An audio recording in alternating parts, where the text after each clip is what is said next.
dozens with names like Kluge, Eckenberg, Lee, and more recently, when I met Drew and learned that he was a professor of German history, I asked him about the thought processes of ordinary Germans who followed Hitler and helped Hitler turn the world upside down. And he said, "Read my book."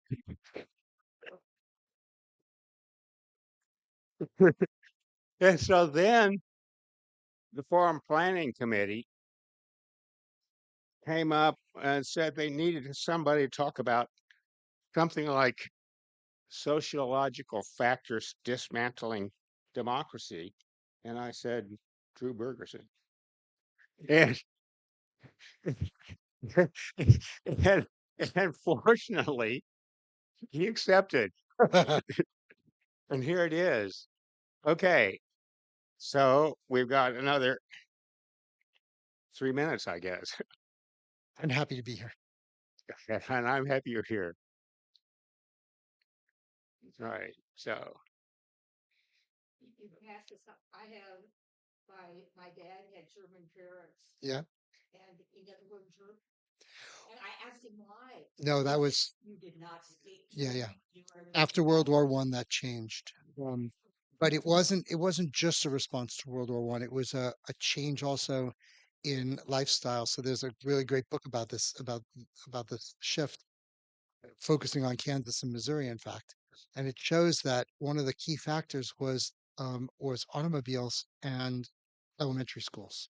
Because when the kids when the Germans first settled in the 19th century in Kansas and Missouri, they would settle in villages, and then everyone spoke German, so they retained their Germanness. But once they started going to public school with a bunch of Irish kids and all these other, they didn't want to speak German anymore. So there was a general trend. And then the car brought them to places and in contact with people they had never been in contact with. So already at the end of the 19th century, you start seeing that change, but it really becomes strong in the 1920s.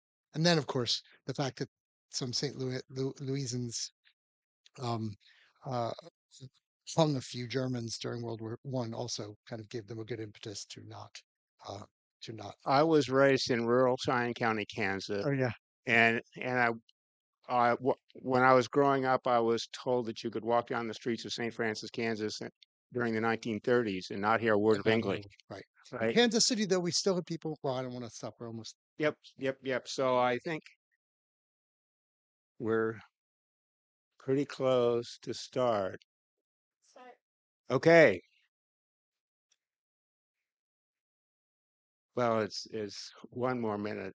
In any case, it's interesting because my German grandparents, my German great grandmother was born in Southern Illinois, but educated in German and was literate in German, but not in English, and spoke English with a heavy brogue, my uncle said. Yeah.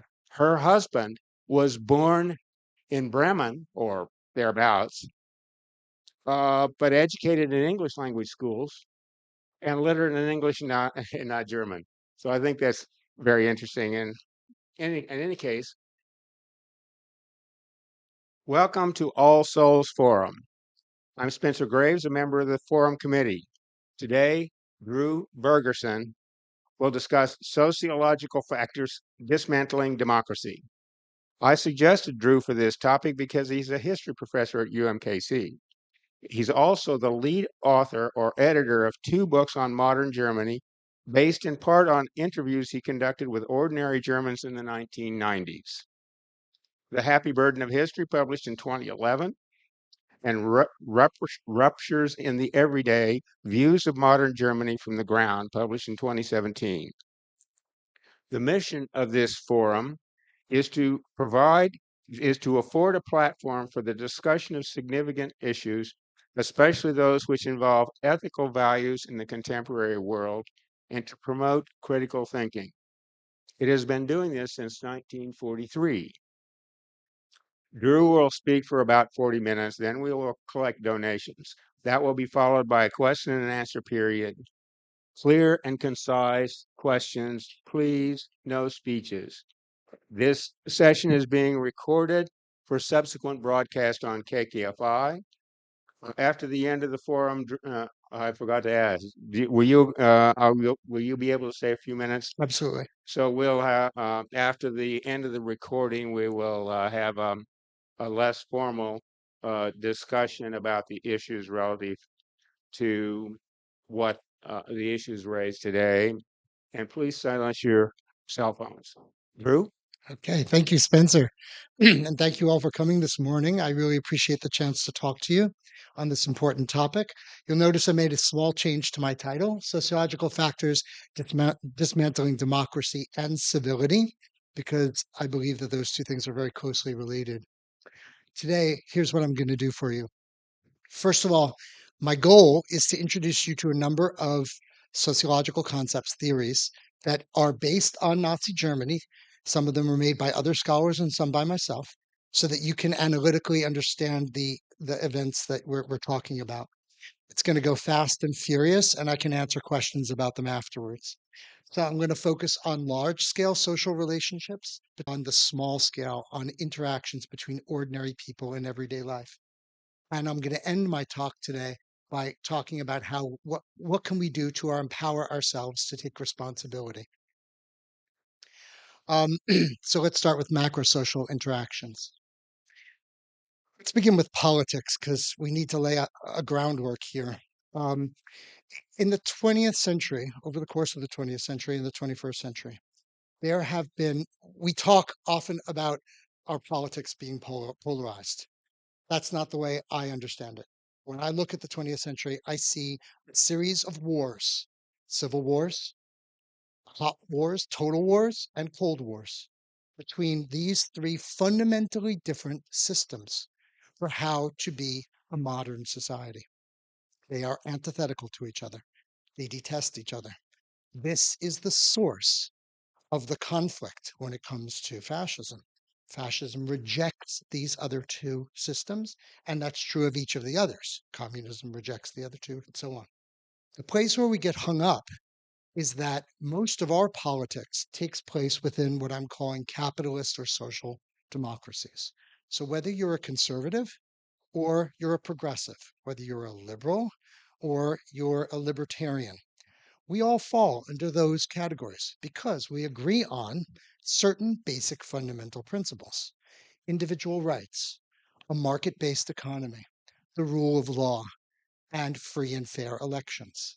So when a conservative wins an election or a liberal wins an election, they step down and they allow the other person to have power because we've agreed on that set of rules. These two other systems don't, and each one is antithetical to the other two. So we're talking about a very different kind of degree of politics here. We're talking about a rejection of that whole system of free and fair elections, for instance. I'm going to focus today on fascism, and I'm including National Socialism in that category. Not all historians do that. The term comes from the Italy case, Partito Nazionale Fascista, but the Germans adopted very similar politics. There were lots of fascist parties in the 1920s. The National Socialist German Workers' Party is the one that I'm going to talk about today. These parties are anti peace. They emerged in the world as a rejection of the efforts to create peace and end war in 1917. And they continued to refuse to accept peace into the 1920s and 1930s. They were fundamentally anti-democratic, as I showed you already on the chart. They, in the case of the Nazis, they wanted to dismantle democracy. They hated it. They think it was wrong for the world. They were also anti-capitalist and anti-communist, and that makes no sense for all of you who were raised and lived through the Cold War.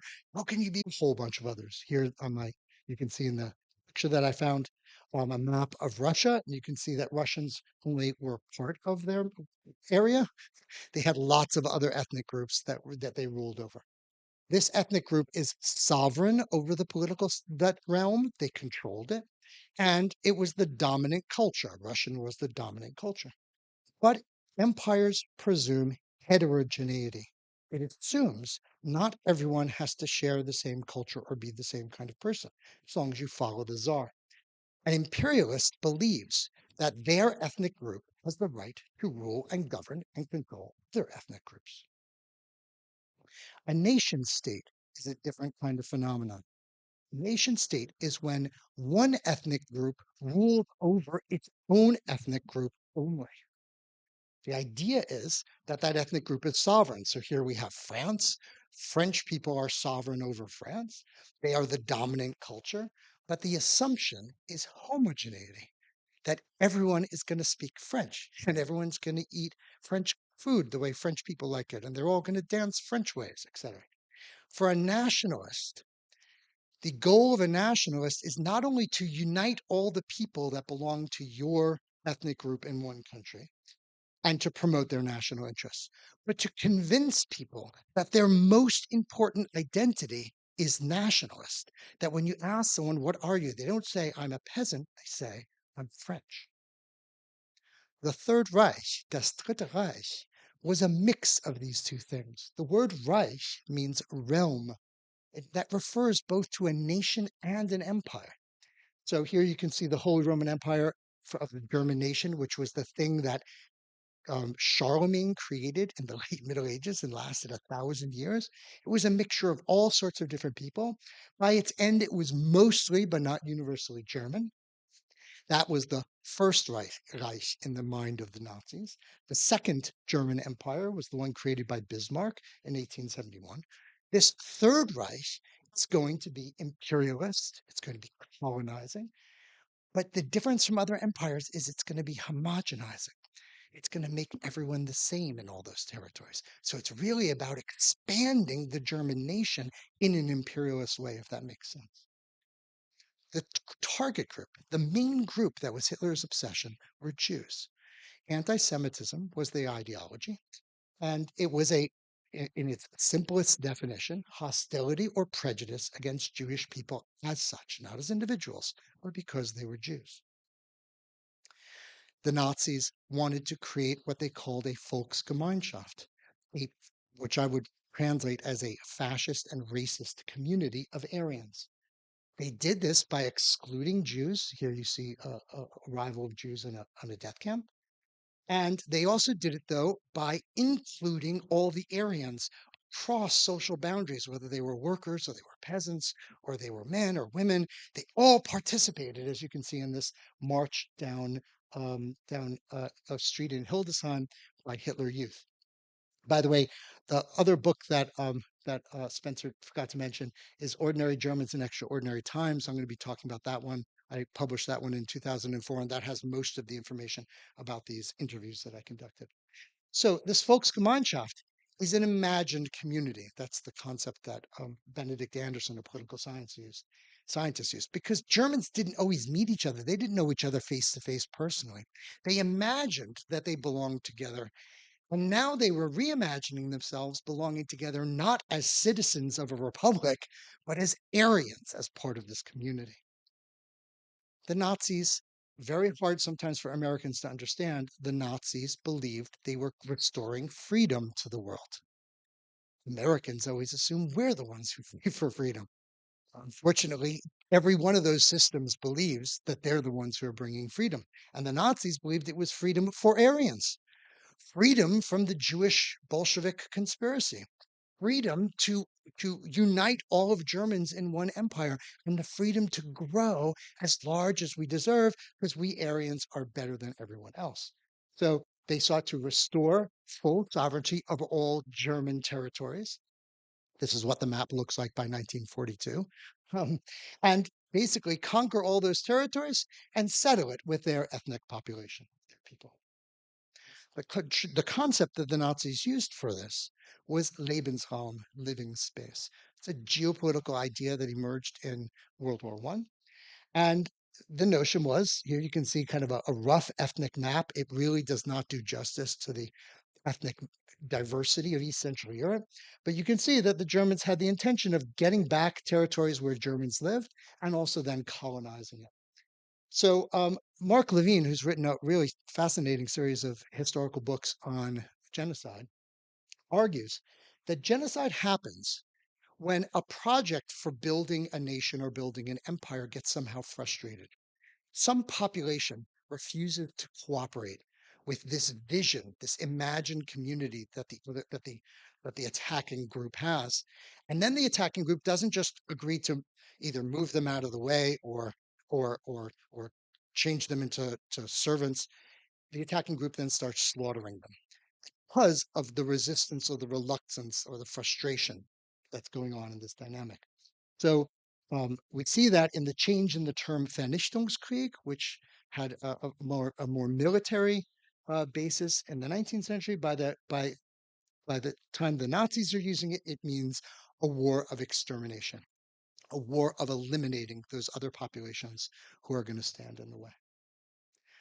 So what I just tried to do very quickly is outline the relationships between big group in the Nazi worldview. So you understand not only are they out to destroy democracy, they're out to destroy entire other social groups because it's standing in the way of their national nation and empire building projects.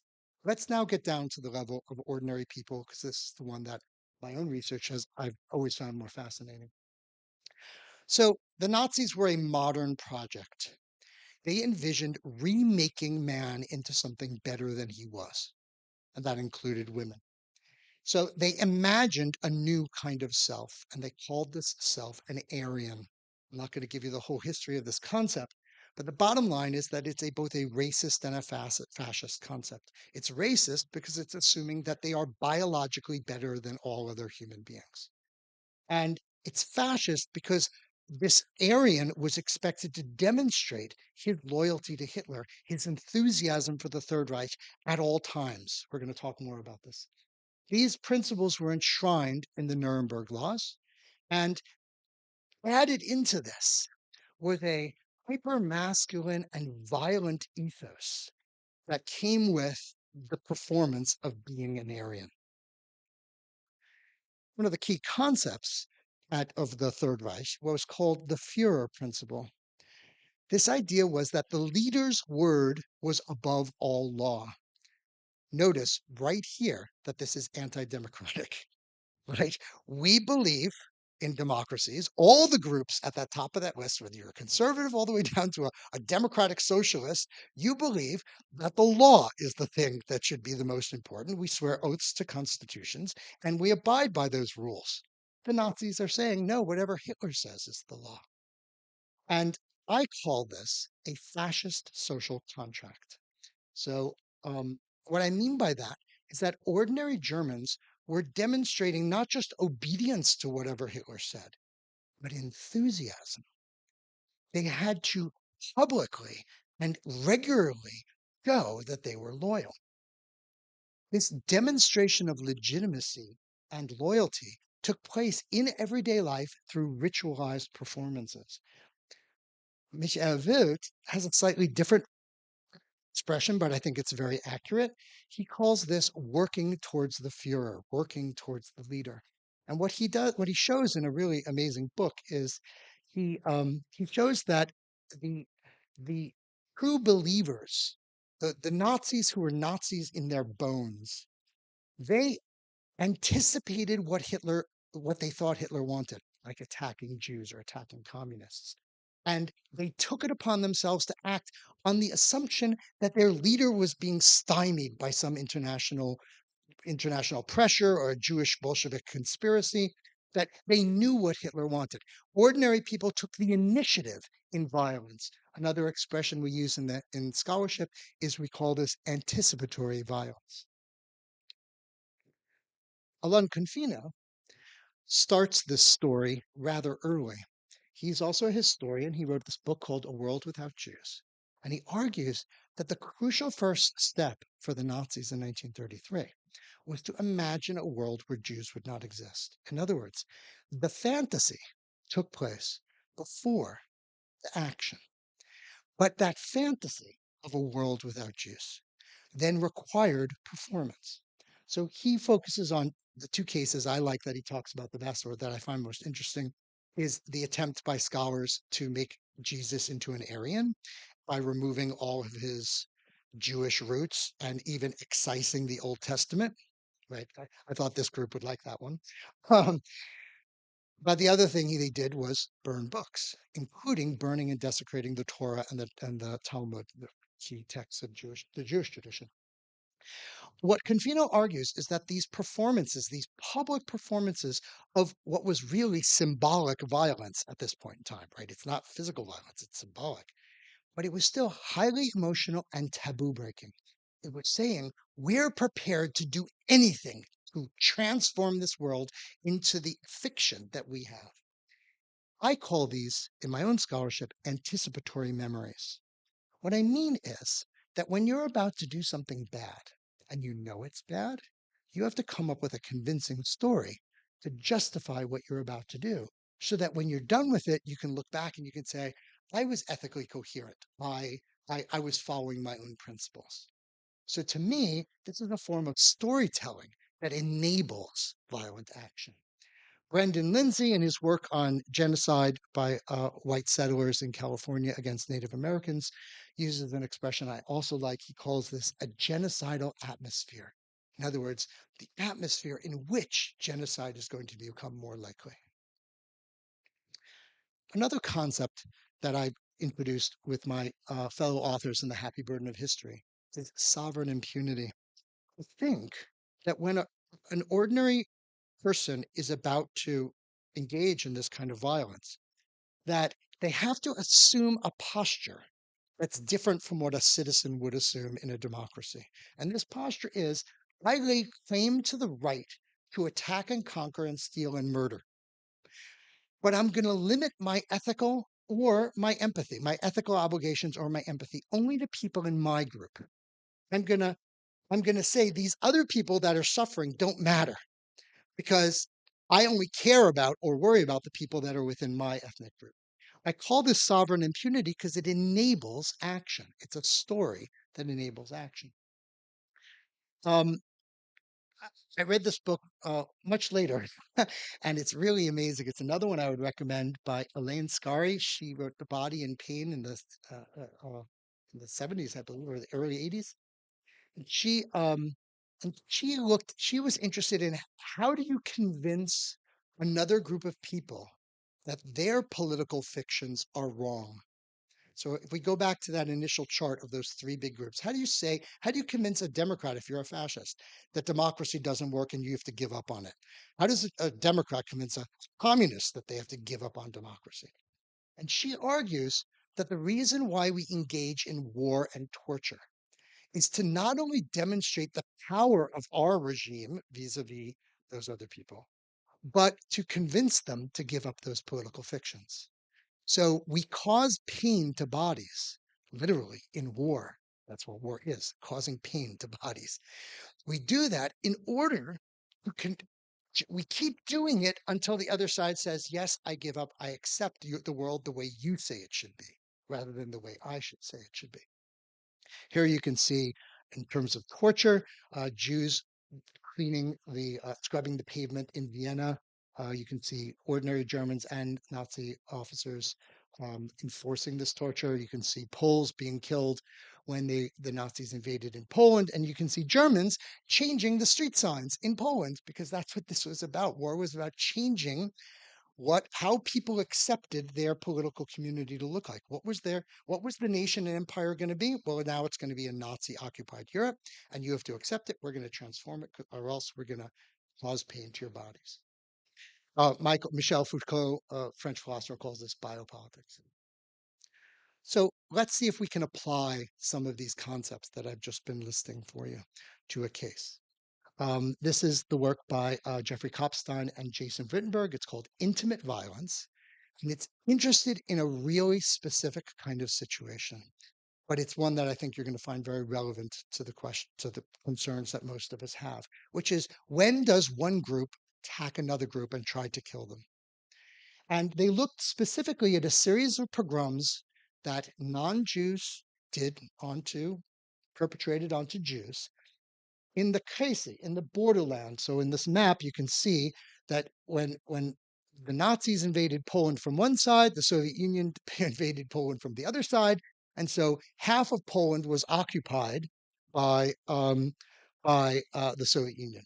And then the Nazis decided Operation Barbarossa to attack the Soviet Union too.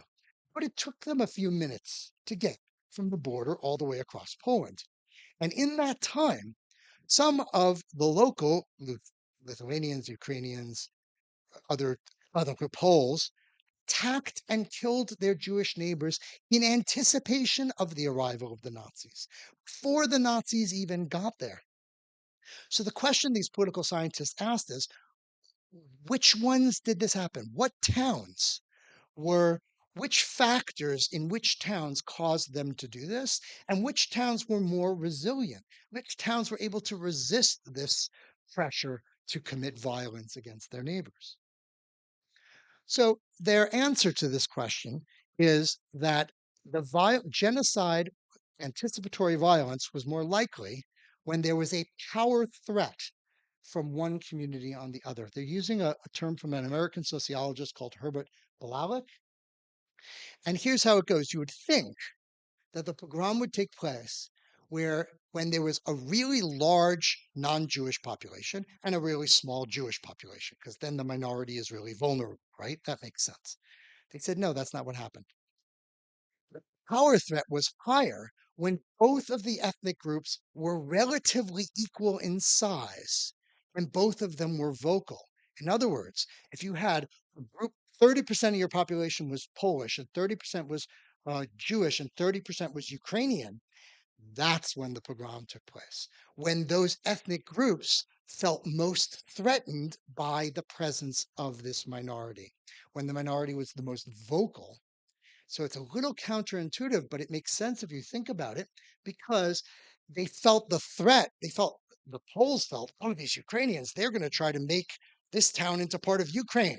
They felt more threatened because there were more Ukrainians there and they were not in a clear majority. So my own research, we introduced another concept called duplicity. Now, duplicity doesn't mean like trickiness.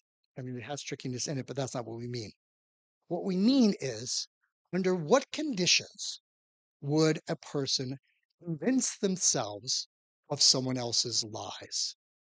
Why do people make themselves into the dupe of other people? We all know that fascists are liars. This is people say this all the time these days. They're lying, they're lying, they're lying. The Nazis were masters of propaganda. The Nazis were bold-faced liars. And most importantly, I didn't even put it up on the list, the whole Nazi ideology was predicated on conspiracy theories. So a lot of the time people say, we're the truth tellers and they're the liars. That's the problem with the world. We're the truth tellers and they're the liars. Unfortunately, it doesn't really work because we all deceive ourselves and others all the time in everyday life in lots of small little ways. And we need lies and self-deceptions. So I'll give you a really concrete example. When I was a graduate student and I was about to give my first talk, I was terrified. I did not think that I was a professor. So I lied to myself. I said, you can do this. You are a professor. You know your material. You can share this information with other people. They can learn from you. I lied to myself. I believed my own lies. And guess what? I became a professor and I succeeded in my talk. So there are lies that are part of everyday life. So we have to figure out what it is about fascist lies that makes them so dangerous.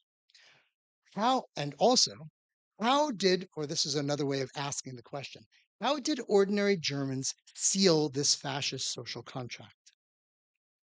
So let's look at this concept of self-deception when it came to Nazis. So the first lie was, the Fuhrer says to the ordinary German people, you are an Aryan Superman. You're an Ubermensch. You're better than every other person in this world. Your race is superior. I, the dupe, believe these lies that the leader is telling me because I want to become the person that he says I am. I want the status. I want the power. I want the money. I want all the things that comes with being an Aryan Superman. Problem is, it's a weak truth. It's only a truth because someone said it to me. So I don't totally believe it because I'm aware that I'm lying to myself about it, just like I was when I went up to that speech the first time. The second stage is the next crucial stage. In this stage, the dupe forgets that they duped themselves. And they say, I didn't have any role in this duplicity.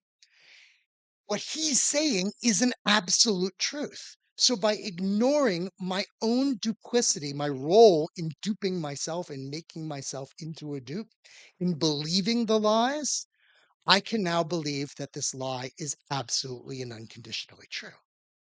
I can take it as a strong truth. The third step is the one that's the most dangerous, because then the fascist leader ensures that it is sealed in violence. Once people start dying because of this lie, I become complicit in a conspiracy that's causing other people death, and I have to abide by the lie.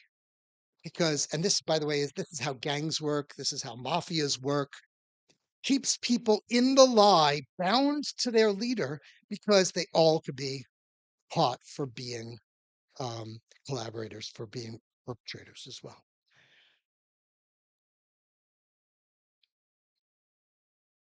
Where did these oaths take place?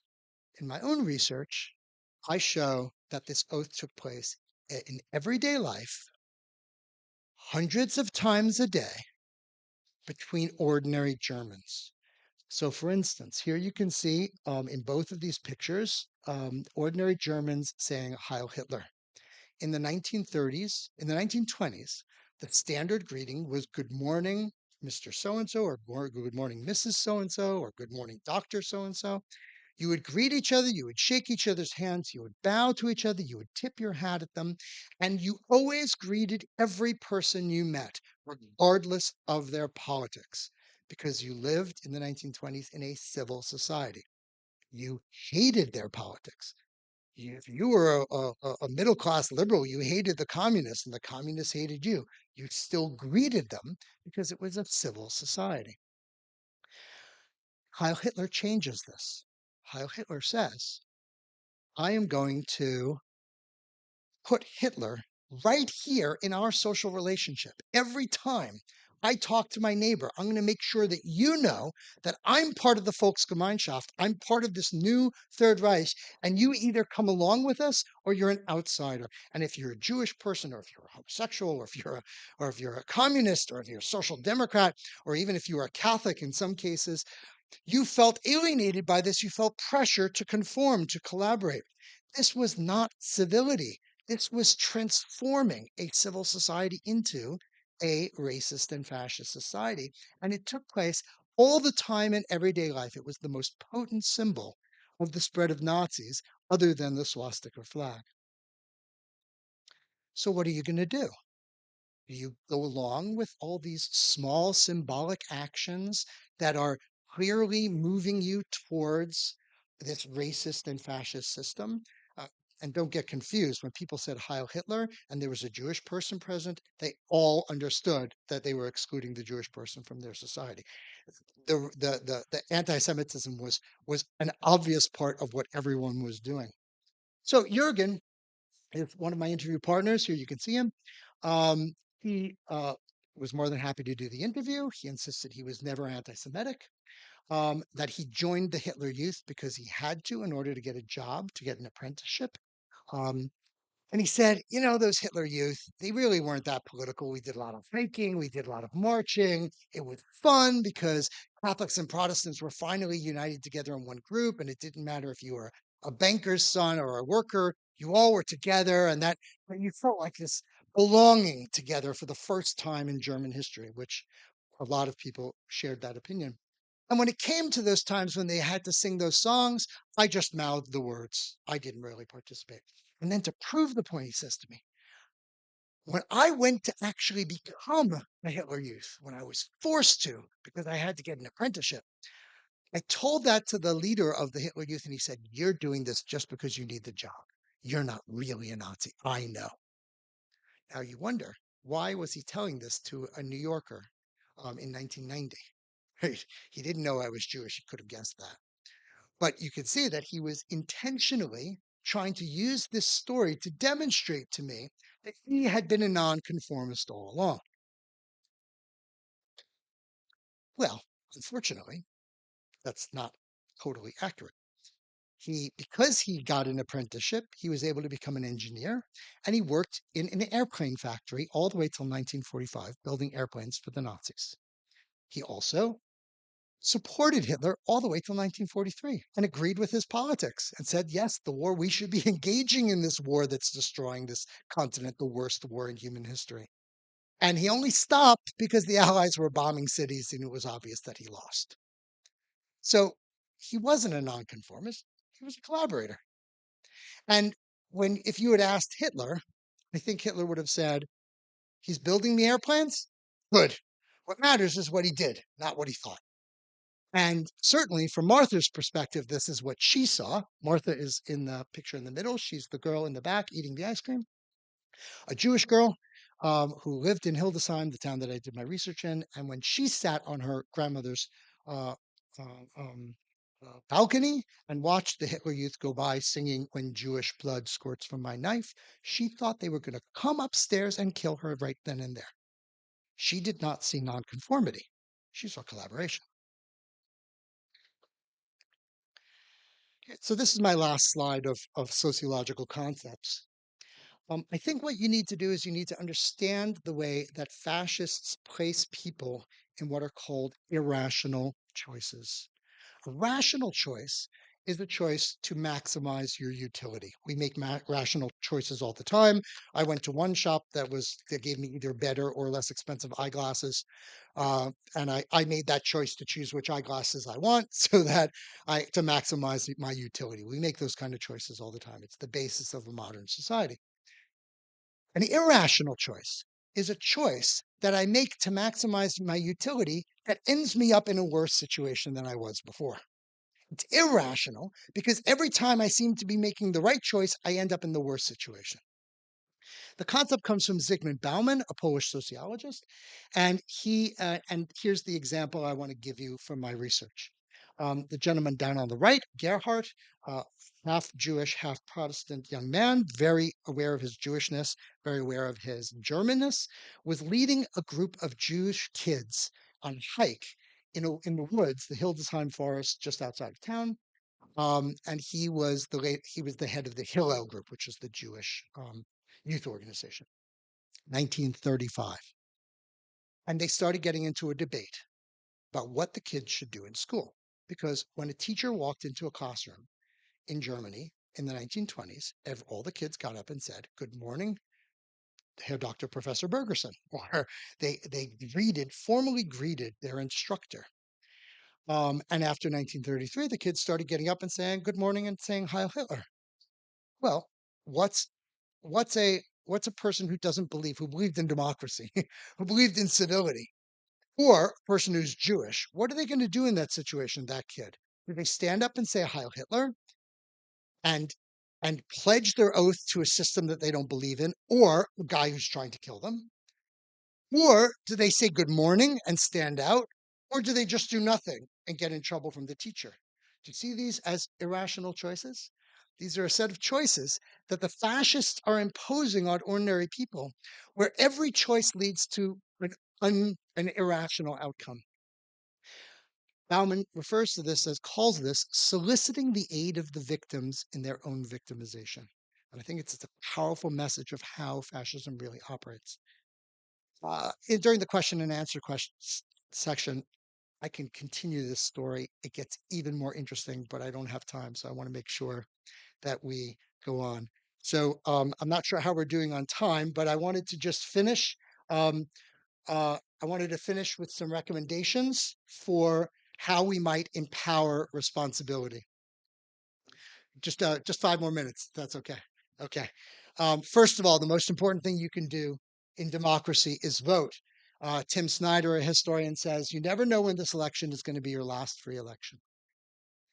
I like the concept that was introduced by Dominic LaCapra and then reused by Bashir and Amos Goldberg in this book called The Holocaust and the Nabka. They refer to empathic and unsettlement, decolonizing our sense of self challenging these fantasies of national homogeneity and imperial domination. But you could also think of what there's that message of empathic unsettlement as realizing the dream of the United States, of a true multi-ethnic democracy, of true civil civility in society, and of a politics of equality and equity. Oops. Um, in terms, we need to be focusing on building these resilient communities, which means building social capital with people who are different from you through solidarity, strengthening their groups so that they can strengthen yours. We need to build a broad anti-fascist coalition. Remember that World War II was won not just by Democrats, but by everyone from conservatives like Winston Churchill all the way over to communists like Joseph Stalin.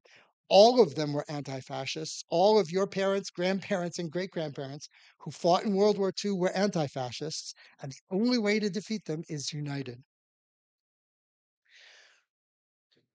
If you accept my premise that there have always been fascists around and that they were just quiet for a while and then they get stronger, that those three systems have always been part of modern societies, then it really doesn't help us to worry too much about converting fascists. We need to be speaking to the collaborators, the people who are helping the fascists rather than the fascists themselves. My argument is we never succeed in changing the mind of true believers.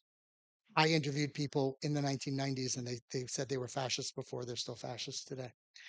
But we can win over the collaborators and convince people not to be bystanders. So work on showing them that civility and democracy matters. We do that by focusing on policy. If democracy has to show that it's better than fascism, and the way we do that is by actually addressing the social issues that people need.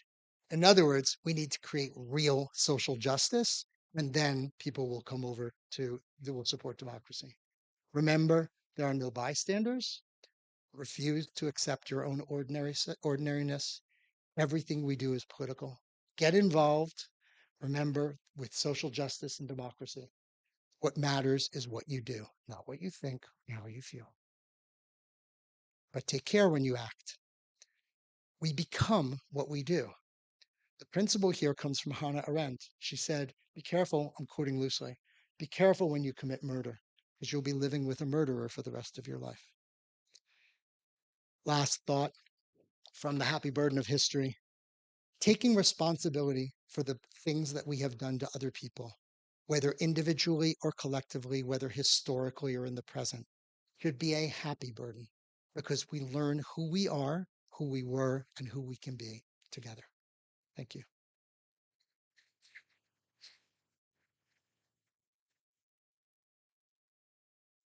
Thank you very much. That was very powerful. We'll shortly have Q&A. People on YouTube are invited to enter questions in the chat. Uh, if you don't find the chat, you may need to log in first. But first, we're going to have a collection here.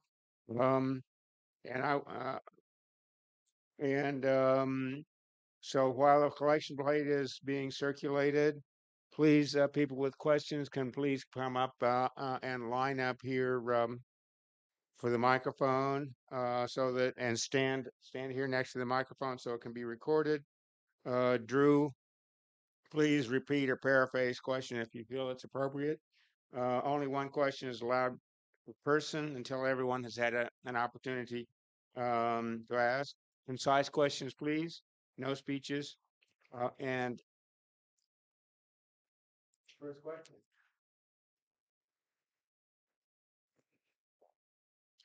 How do we get how do we prevent certain people from hijacking the word freedom who aren't fighting for freedom, like the people on January 6th who thought they were spreading freedom by trying to overthrow our democracy? Okay, so all words can be hijacked. All words can be changed. We have no control over words. We don't have control of symbols. The swastika, the flag, all those things can be transformed, and we don't want to control them. My argument would be that we, first of all, we use every possible means at our disposal to communicate what our idea of freedom is and what that means. And so we need good journalists, we need good filmmakers, we need good songwriters, and we need to constantly be making clear that that idea is the one that's better.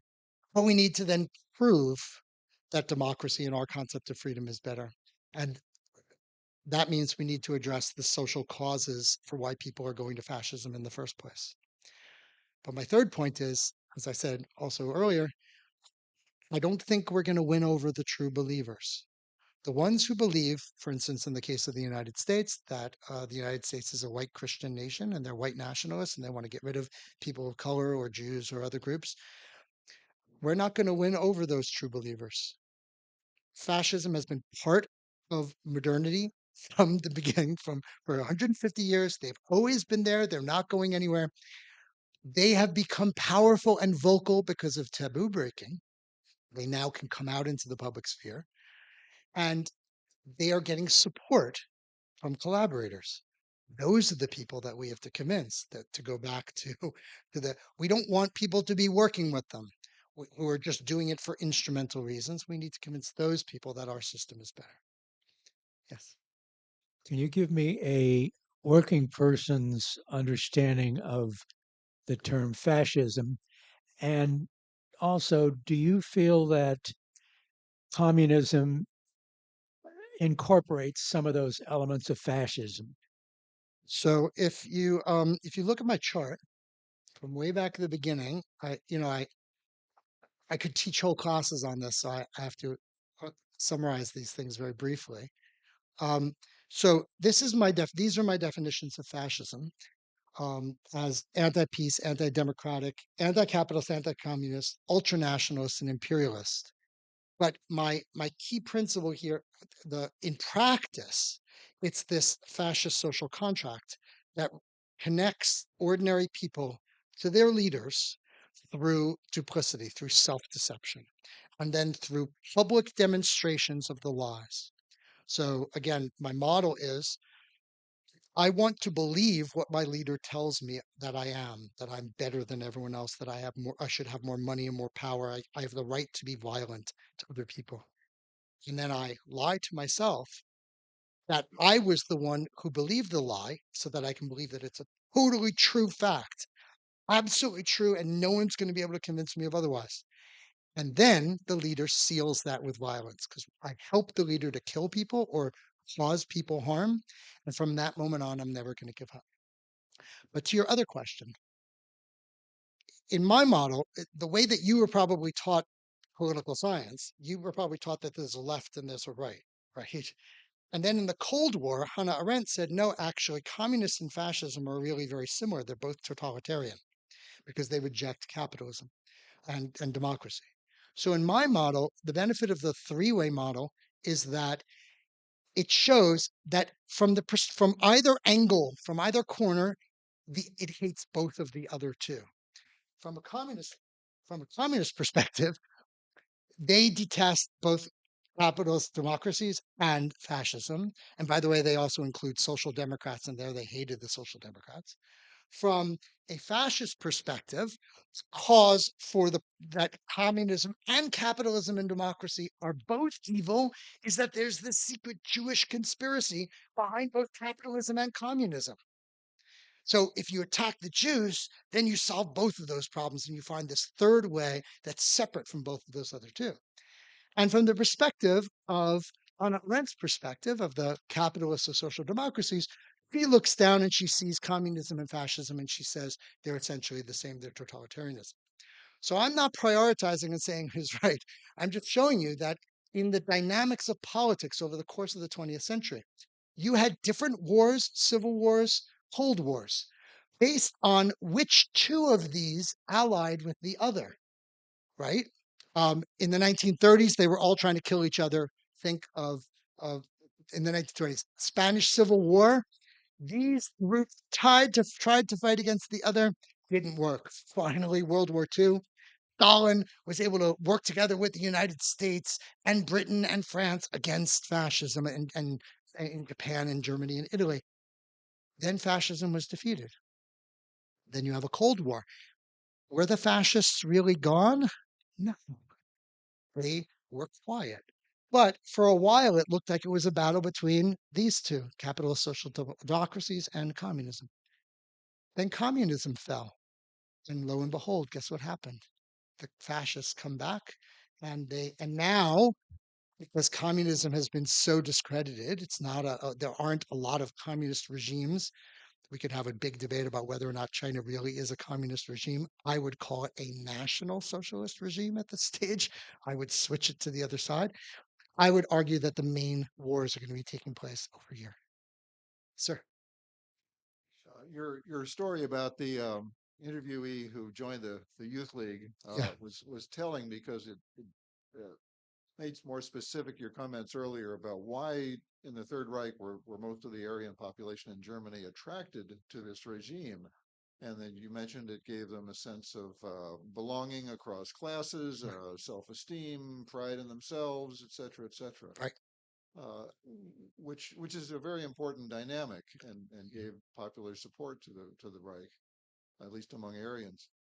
And then you mentioned later on that the way to combat fascism was through public policy. So Right. which policies would address that very human need for addressing self-esteem, for cutting across classes in a democratic system? Could you give a few more specific examples of how how a democratic uh, challenge to fascism could meet that very need? Because I look in our country, the fascist elements certainly are striving for that sense of belonging and self-esteem and self-respect.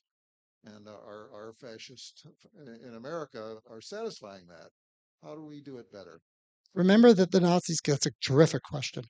Remember that the Nazis came to power in the Great Depression. What did people want in the Great Depression? They wanted a job, they wanted a house, they wanted health care, they wanted social insurance.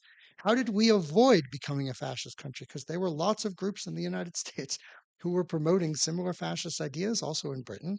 Franklin Delano Roosevelt created the New Deal. And some of those policies were successful and some of them were not. But it convinced enough people that democracy works. In the 1950s, the way that we won over the collaborators, not the perpetrators, not the true believers. The true believers who were Nazis stayed Nazis. But in Germany, after the war, we won over those other people who had been cooperating with the Nazis through the Marshall Plan. They had homes and they had jobs and they had families to return to. And they had a lot of dealing with the Nazi past that they had to go through. But they had benefits. Society worked, capitalism thrived. Both Republicans and Democrats in this country understood that the way to sell democracy is success, is getting people the things that they need. If you ask me what we need today in our society to address the needs, we have the worst inequality in human history. We have people whose incomes have not increased in over 30 years. The vast majority of people are impoverished compared to where they were. This is the first generation where they are doing worse off than their parents systematically across the boards. We need to introduce universal health care. Uh, we need to introduce, make sure that people have jobs and that they are good paying jobs and that they have vacation time. All the social, we need to address racial injustice. We need to fix the problems with our democracy. So another way of thinking about this model, which comes from um, Konrad Jarausch, a historian from the University of North Carolina.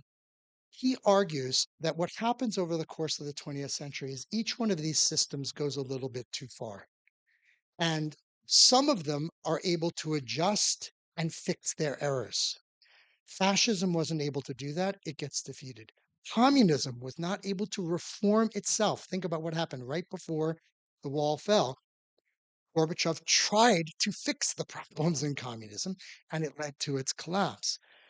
Capitalist and social democracies had a major crisis in the 1960s, and it retooled. We reformed our societies in a fundamental way in the 1960s.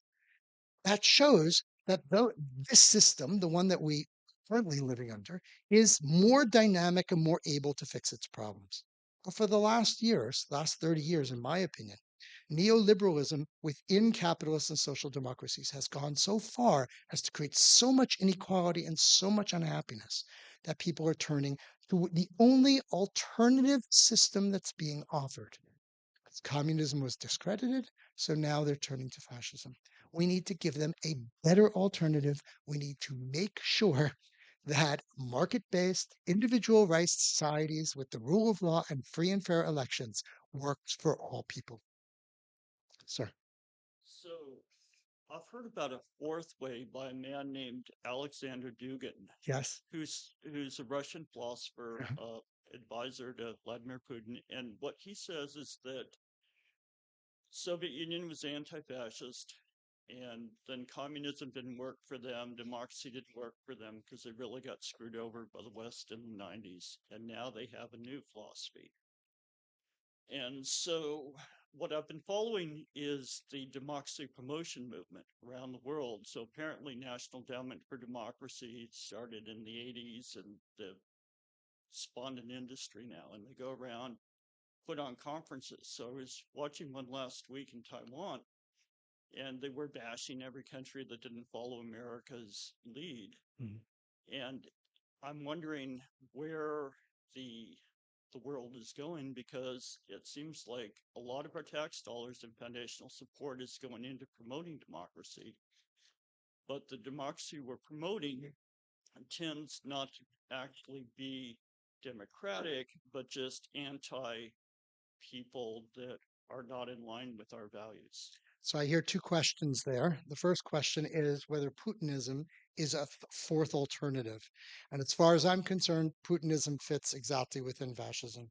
It's not, it's no different. He's anti-democratic. He does not have free and fair elections. He doesn't allow for an independent journalist to challenge his authority. He puts people in jail. He conscripts people against their will.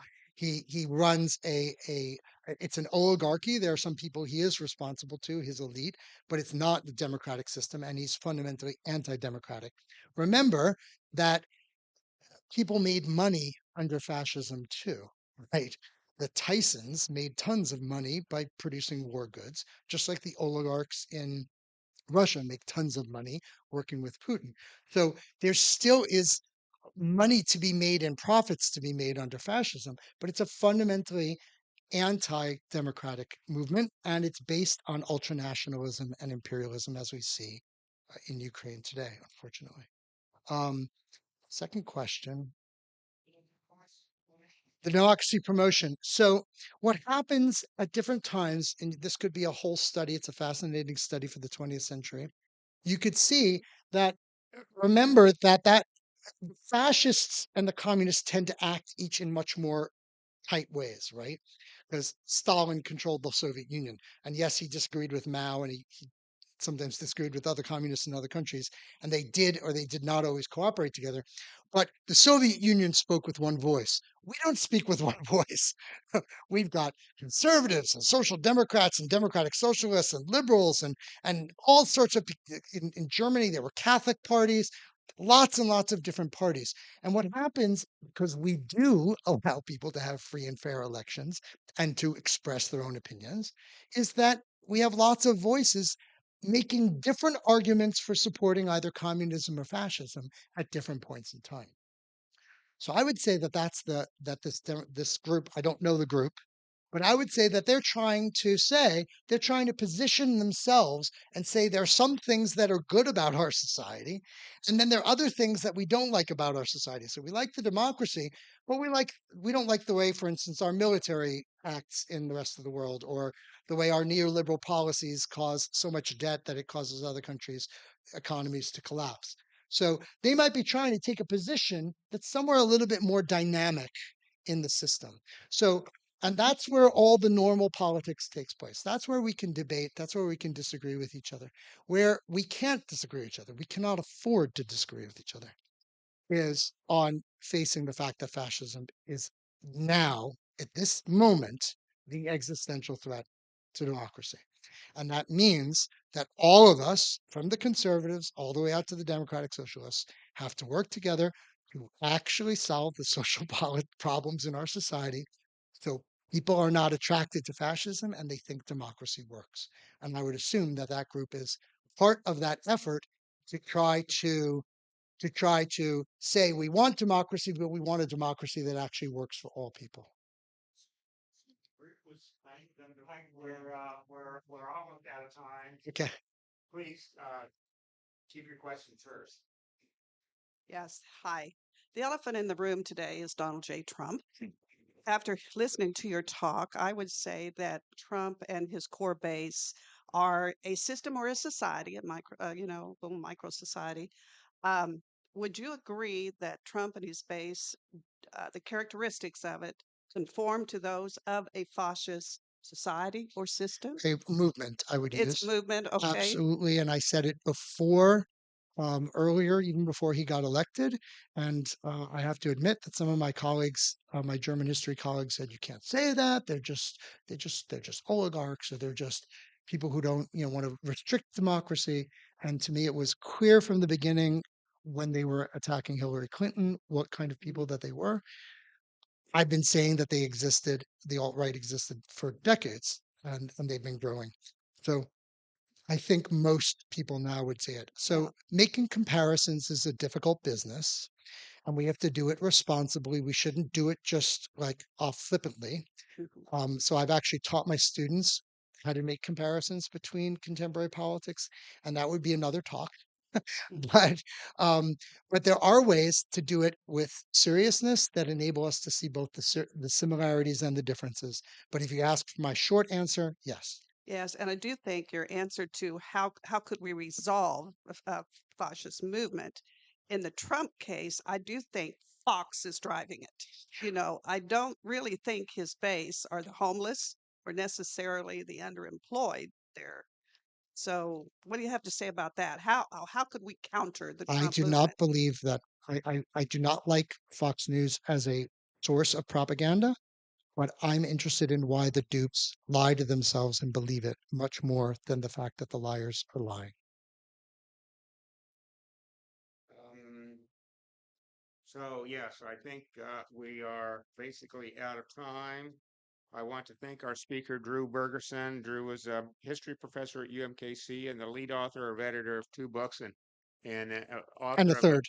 of a third that I that I to my embarrassment overlooked.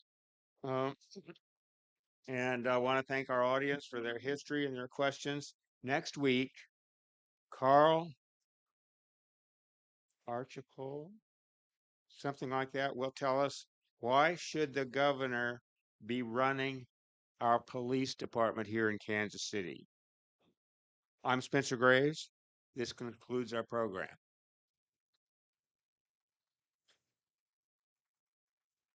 And and and there will be an informal discussion in the library just down the hall, and George will lead us there.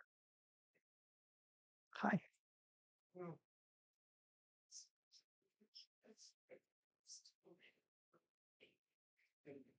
It's your formal drum.